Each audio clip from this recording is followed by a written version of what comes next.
नमस्कार साथियों, catch institute में आपका बहुत बहुत स्वागत है। मैं अनिल कुमार गुप्ता। पिछले वीडियो में आपको मैंने एक सिंपल मेथड बताया था वाउचर एंट्री करने का। एनालिस करके एंट्री करने का आपको बहुत बहुत फ़ायदा भी हुआ, आपको काफ़ी अच्छा समझ में भी आया।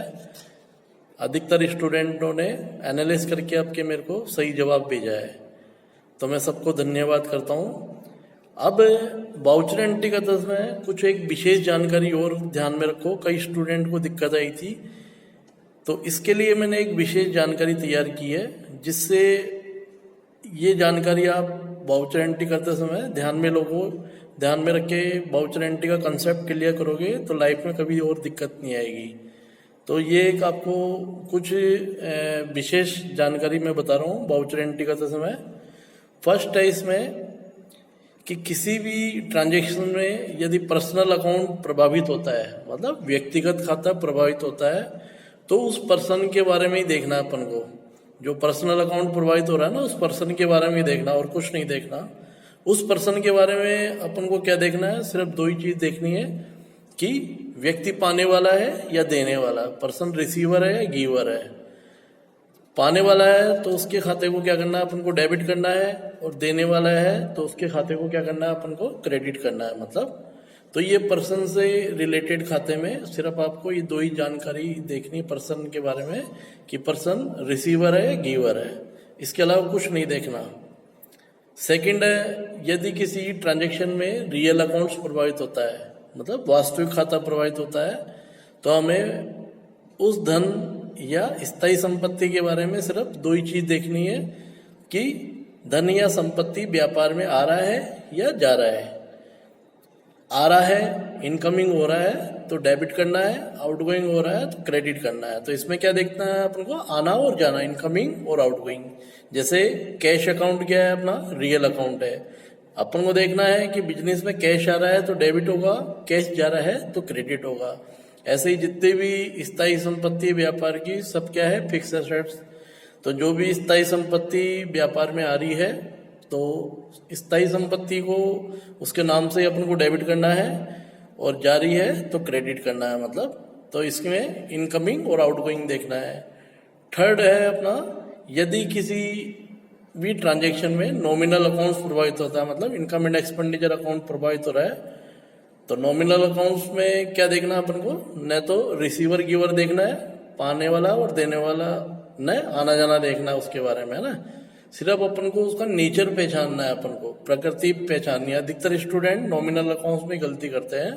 तो नॉमिनल अकाउंट्स में विद्यार्थियों क्या देखना है अपन को, उसका नेचर, मतलब प्रकृति पहचानो कि जो नॉमिनल अकाउंट प्रभावित हो रहा है अपना एक्सपेंडिचर है या लॉस है, मतलब खर्चा है या हानि है, इनकम है या गेन है, मतलब आय है या लाभ है।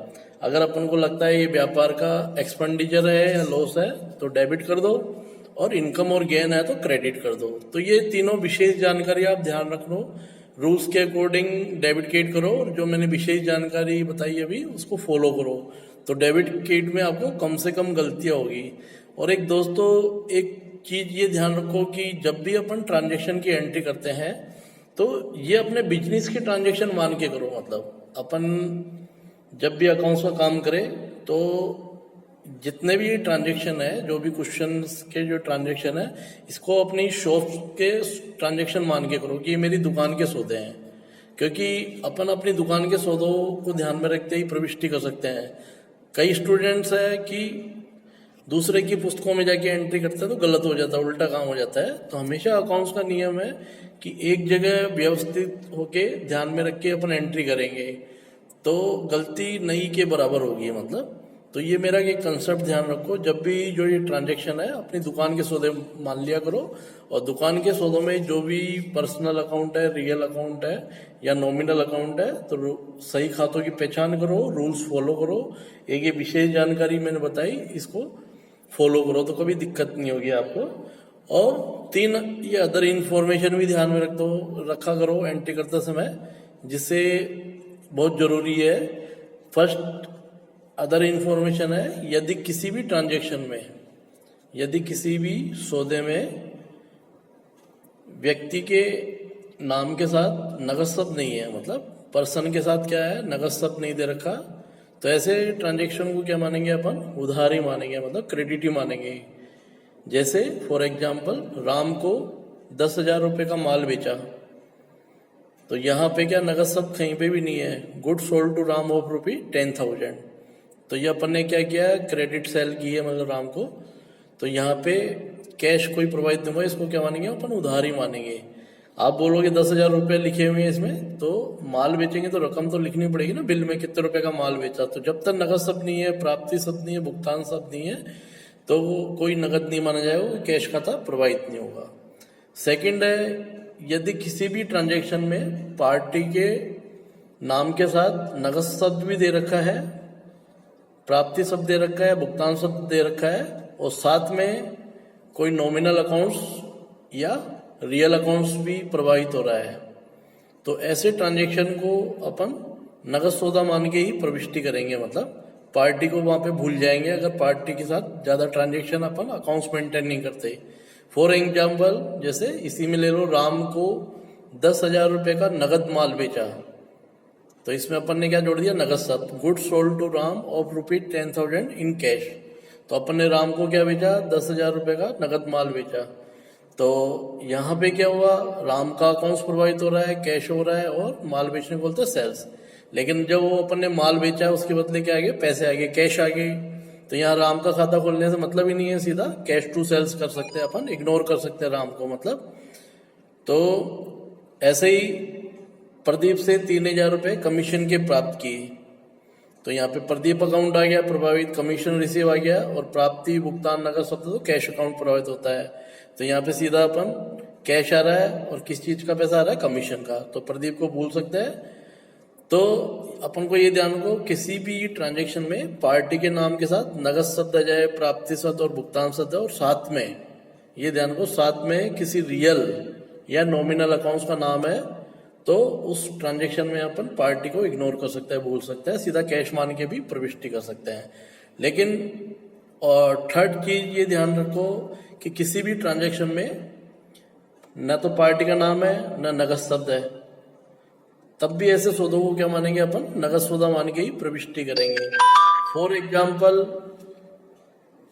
एग्जाम्पल जैसे 10,000 रुपये का माल बेचा, जैसे सेठ जी ने पन्ने पे लिख दिया भाई आज 10,000 रुपये का माल बेचा, तो क्या बेचा, नगद ही बेचा भाई, उधार होता तो पार्टी का नाम में होता है मतलब, तो इसको क्या मानेंगे अपन, नगदी सौदा मान के एंट्री करेंगे, तो सीधा कैश टू सेल्स। तो ये तीनों सूचनाएं अपन ध्यान में रख के एंट्री के समय ध्यान में रखो, जल्दीबाजी मत करो, मतलब कंसेप्ट क्लियर करने की कोशिश करो, तो लाइफ में आपको कभी दिक्कत नहीं आएगी। तो ये मेरा एक समझाने का बहुत सरल तरीका, जो क्लासरूम में आज तक समझाता आया हूँ एंट्री में, जिससे किसी स्टूडेंट को दिक्कत नहीं हुई। और एक मैंने खुद ने एक विशेष जानकारी डेवलप की है, और जो आपके लिए इंटरव्यू के हिसाब से भी बहुत उपयोगी है, बिल्कुल सिंपल है, लेकिन इंटरव्यू में अपन डगमगा जाते हैं, क्योंकि मैंने कई कंपनियों के इंटरव्यू लिए हैं, फर्म के इंटरव्यू लिया अकाउंटेंट की पोस्ट के लिए, तो मैं सिर्फ यही क्वेश्चन पूछता था, और 90% स्टूडेंट इसमें फेल हो जाते थे। तो इसमें क्या एक विशेष जानकारी क्या बनाई है कि मैं आपसे क्वेश्चन पूछता हूँ कि ऐसे भैया कौन कौन से खाते हैं जो हमेशा डेबिट होते हैं। अब इसमें क्या होता है, स्टूडेंट से पूछते हैं या इंटरव्यू पूछते हैं अपन अकाउंटेंट से, तो वो ऊपर ऐसे करके एक एक खातों के नाम गिनाते हैं। सर एक तो मशीन खाता डेबिट होता है, एक सर कैश खाता डेबिट होता है, सर परचेज खाता डेबिट होता है। तो फिर मैं बोलता हूँ भाई ये खाते मैंने क्या यूज किया, हमेशा कौन कौन से खाते डेबिट होते हैं, ऐसे कौन कौन से खाते हैं जो हमेशा हमेशा डेबिट होते हैं, ये मैंने कहा। तो आप बोल रहे हो कैश हमेशा डेबिट होता है, कैश क्रेडिट भी हो सकता है, परचेज डेबिट होता है हमेशा, लेकिन कुछ परिस्थितियों में जब अपन ट्रांसफर एंट्री करते हैं अपने, जो आगे अपन समझेंगे, उसमें परचेज क्रेडिट भी हो सकता है। तो इस तरीके से अपन को एक एक खातों के नाम नहीं गिनाने, 3 लफ्जों में जवाब देना है मतलब। और ये 3 लफ्ज आपको जिंदगी भर एक प्रविष्टि करते समय भी, एंट्री करते समय ध्यान में रखने चाहिए, जिससे डेबिट क्रेडिट में गलती नहीं होगी। तो इसी क्वेश्चन का जवाब अपन को क्या देना है कि सर क्या क्वेश्चन पुटअप किया आपसे कि ऐसे कौन कौन से खाते हैं जो हमेशा डेबिट है। होते हैं, मतलब डेबिट होते हैं व्यापार में। तो अपन को यहाँ पे खातों के नाम नहीं गिनाना, सिर्फ 3 लफ्जों में जवाब देना है। फर्स्ट है सर, समस्त पाने वाले व्यक्ति एवं संस्थाओं के खाते हमेशा डेबिट होते हैं, क्योंकि सामने वाले ने हमेशा रद्द यूज किया ना, तो आप प्रॉपर जवाब दो। सेकंड, सर समस्त आने वाली वस्तुओं के खाते हमेशा डेबिट होते हैं। वस्तुओं से मतलब धन और स्थायी संपत्तियों से संबंधित खाते। तो ये समस्त आने वाली वस्तु के खाते जो हमेशा क्या होते हैं, डेबिट होते हैं। जैसे कैश है, धन है, व्यापार का मनी है, तो कैश आ रहा है तो हमेशा क्या होगा, डेबिट ही होगा, कभी भी क्रेडिट नहीं होगा। ऐसे ही स्थायी संपत्ति व्यापार में आ रही है तो हमेशा डेबिट ही होगी, कभी भी क्रेडिट नहीं होगी मतलब। और इसी तरीके से थर्ड जवाब देना है कि सर समस्त खर्चे एवं हानियों के खाते सर हमेशा डेबिट होते हैं, कभी भी क्रेडिट नहीं होते खर्चे और हानि। तो ये तीनों चीजें अपन को ध्यान में रखनी है, मतलब रटना नहीं है, मैंने शुरू से बताया, कंसेप्ट क्लियर करना। और फिर जब अपन को पूरी जानकारी हो जाए तो कुछ एग्जाम्पल पूछे कि भैया ऐसे खातों के नाम भी बता दो जो हमेशा डेबिट होते हैं, तो अपन ने एक उनको डिटेल सही नियम्स के अकॉर्डिंग एक उनका रिप्लाई तो दे दिया, और कुछ खातों के नाम अगर अपन को पूरी नॉलेज है जब बताओ। जैसे सर ड्राइंग्स अकाउंट हमेशा डेबिट होता है, लेकिन कुछ परिस्थितियों में क्रेडिट भी होता है। कब होता है, जब अपन ट्रांसफर एंट्री करते हैं, इसको कैपिटल में ट्रांसफर करता है, कैपिटल टू ड्राइंग्स अकाउंट। तो ड्राइंग्स क्या है, मालिक पाने वाला है, निजी प्रयोग के लिए पैसा माल या निकालता है, तो अपन उसके ड्राइंग्स खाते को डेबिट करते हैं मतलब। तो ड्राइंग्स क्या होता है, हमेशा डेबिट ही होता है, लेकिन ट्रांसफर एंट्री के समय क्या होता है, इसको क्रेडिट करते हैं मतलब। ऐसे ही परचेज अकाउंट क्या होता है, डेबिट होता है। क्रय खाता, माल के खरीदने को क्या बोलते हैं, क्रय। तो अपना एक्सपेंडिचर है, ठीक है ना। लेकिन क्रय खाते को कब क्रेडिट करते हैं, जब ट्रांसफर एंट्री करते हैं। परचेज रिटर्न में अपन ट्रांसफर करते हैं परचेज को, तो क्या होता है, परचेज खाते को क्रेडिट करना पड़ता है। तो या परचेज रिटर्न नहीं खाता खोला है तो माल वापस चला गया खरीदा हुआ, तो परचेज खाते को भी क्रेडिट कर सकते हैं। इसी तरीके से अपने सेल्स रिटर्न खाता डेबिट होता है। सेल्स रिटर्न मतलब बिक्री वापसी, बेचा हुआ माल वापस आ गया अपने पास, तो उसको क्या बोलते हैं, सेल्स रिटर्न। बिक्री वापस आ गई अपने पास, तो सेल्स रिटर्न। पहले सेल्स अपना क्या था, इनकम थी, अब रिटर्न हो गया था अपना एक्सपेंडिचर हो गया, ठीक है ना। तो ये खाता क्या होगा, हमेशा डेबिट होता है मतलब। लेकिन ट्रांसफर एंट्री के समय इसको क्रेडिट भी कर सकते हैं, सेल्स में जब ट्रांसफर करते हैं। सहायक खाते होते हैं, परचेज रिटर्न, सेल्स रिटर्न और ड्राइंग्स, तो इनकी ट्रांसफर एंट्री करते हैं तब ये खाते विपरीत चलते हैं, मतलब मुख्य खातों में ट्रांसफर करने हैं। तो अपन को रट के नहीं करना, सिर्फ 3 सिंपल जवाब दो, आप खातों के नाम नहीं गिना के, कि सर समस्त पाने वाले व्यक्ति और संस्थाओं के खाते हमेशा डेबिट होते हैं। सर समस्त आने वाली वस्तुओं के खाते हमेशा डेबिट होते हैं, चाहे कैश आ रहा हो व्यापार में, चाहे फिक्स एसेट्स आ रही हो। और सर समस्त खर्चे और हानियों के खाते हमेशा डेबिट होते हैं। इसी तरीके से वो कि ऐसे कौन कौन से खाते हैं जो हमेशा क्रेडिट होते हैं, तो वही सिंपल एक जवाब दो कि सर समस्त देने वाले व्यक्तियों और संस्थाओं के खाते हमेशा क्या होते हैं, क्रेडिट होते हैं भैया। सर समस्त जाने वाली वस्तुओं के खाते हमेशा क्या होते हैं, क्रेडिट होता है। वस्तुओं में मतलब कैश जा रहा है, कैश को वस्तु का प्रकृति का ही मानते हैं अपन। कैश जा रहा है तो क्या होता है, हमेशा क्रेडिट होता है, कभी भी डेबिट नहीं होगा। संपत्तियां जा रही है व्यापार में तो क्या होगी, क्रेडिट होगी हमेशा, ठीक है ना। तो ये ध्यान रखो। सर समस्त लाभ और आय के खाते क्या होते हैं, सर हमेशा क्रेडिट होते हैं, मतलब जितने भी अपनी इनकम है, गेन है, लाभ है या आय है, वो हमेशा सर क्रेडिट होते हैं। तो ये थोड़ा सा कंसेप्ट क्लियर करोगे तो दिक्कत नहीं होगी। स्टूडेंट को रटना नहीं कि ये परचेज अकाउंट डेबिट होता है, सेल्स अकाउंट क्रेडिट होता है, इस चीज से मेरे को सख्त नफरत है। तो ये एक विचारधारा कंसेप्ट डेबिट क्रेडिट की अपने दिमाग में फिट कर लो, लाइफ में डेबिट क्रेडिट में आपको कभी दिक्कत नहीं होगी। तो मैं ये समझ रहा हूँ कि डेबिट क्रेडिट का कंसेप्ट आपको बहुत अच्छी तरीके से समझ में आ गया हो। तो ये जो मेरा वीडियो है, जो मैंने और आसान तरीके से आपको, जो भी दिक्कत आ रही थी वाउचर एंट्री में, बहुत आसान तरीके से मैंने आपको समझा दी है। तो मैं आशा करता हूँ कि इसके बाद आपको दिक्कत नहीं होगी। और ये मेरे जो 6 या 7 जो वीडियो आए हैं अभी शुरू से लेके बेसिक तक, ये थोड़ा सा एक बार इनका रिवीजन करो आप अच्छी तरह।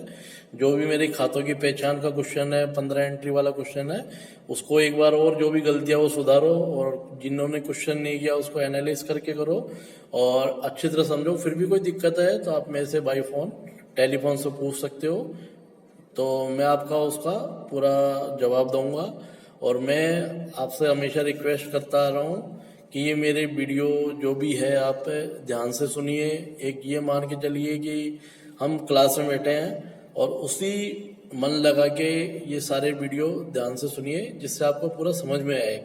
क्योंकि शिक्षा क्या होती है, जिसको अपन ग्रहण करते हैं। अगर मन से कोई भी चीज ग्रहण करते हैं तो जब भी वो समझ में आती है। मतलब ये नहीं कि अपन कोई फिल्मी स्टाइल का वीडियो देख रहे हैं या कोई अपन टाइम पास का वीडियो देखते हैं। तो अगर अपन को अकाउंट सीखने की जिज्ञासा है तो एज ए अकाउंटेंट बन के ही अपन ये कोर्स सीखो। किताबी ज्ञान नहीं सीखना अपन को, एक पूरा अकाउंटेंट का कंसेप्ट क्लियर करना है। मतलब जब भी अपन एक अकाउंटिंग सीख सकते हैं। और कोई भी चीज समझ में नहीं आए तो 10 बार पूछो, कोई मना ही नहीं है मेरे से। और जो भी क्वेश्चंस वगैरह दे तो पूरा जो भी मेरे अकॉर्डिंग करते रहो, और उसके मेरे को क्वेश्चन के आंसर भेजते रहो, तो लाइफ में कोई दिक्कत नहीं आएगी। और ये वीडियो ये नहीं कि थोड़ी देर चलाया और अपन ने देख लिया उसको। मेरे सारे वीडियो देखिए शुरू से लेकर लास्ट तक। इसीलिए आज मैंने शुरू से ही पढ़ाना चालू कर दिया, आपको कोई इधर इधर की बातें भी नहीं की। ये जरूर है, जो भी मेरे वीडियो है उनको लाइक एंड सब्सक्राइब कीजिए, जिससे जिन लोगों ने सब्सक्राइब किए उनको बराबर नोटिफिकेशन मिलती रहे। तो दूसरे स्टूडेंट को भी अगर अच्छा लगे तो उसको लाइक एंड सब्सक्राइब कीजिए, जिससे टाइम टू टाइम जो भी वीडियो मेरे शेयर होते हैं आपको सब प्रथम नोटिफिकेशन मिलते रहेगी अपने। और आप कुछ कमेंट भी लिखना चाहो मेरी पढ़ाई के बारे में, अच्छा या बुरा, तो वो भी लिख सकते हो। सबको पूरा बोलने का अधिकार है। तो और कोई कमी है तो मैं उसको दूर करने की कोशिश करूंगा। अब मैं आपका ज़्यादा टाइम नहीं लेते हुए मैं आशा करता हूं कि आप तुरंत, और जो स्टूडेंट में से जुड़े नहीं है तुरंत जुड़िए, क्योंकि लॉकडाउन है। और सबसे बड़ा चीज़ है कि अभी ऑनलाइन का जो प्लेटफॉर्म चल रहा है बहुत अच्छा हुआ है मेरे विचार से। कि कोई चीज़ समझ में नहीं आए तो उस वीडियो को अपन बार बार लिसनिंग कर सकते हैं, सुन सकते हैं, मतलब जिससे बहुत आसानी से समझ में आता रहेगा। मतलब और इनको अपन कभी भी दोबारा भी रिवाइज कर सकते हैं, सबसे बड़ी चीज़ है। तो जो स्टूडेंट एक बार में नहीं समझते, 2 बार में समझिए, तीसरी बार में कहते हैं ना, बार बार प्रयास से हर चीज संभव है। मतलब तो जरूरी नहीं है, सबकी कैपेसिटी अलग अलग होती है। तो इसी के साथ मैं आशा करता हूँ आपको समझ में आ गया हो। धन्यवाद, थैंक यू, जय हिंद।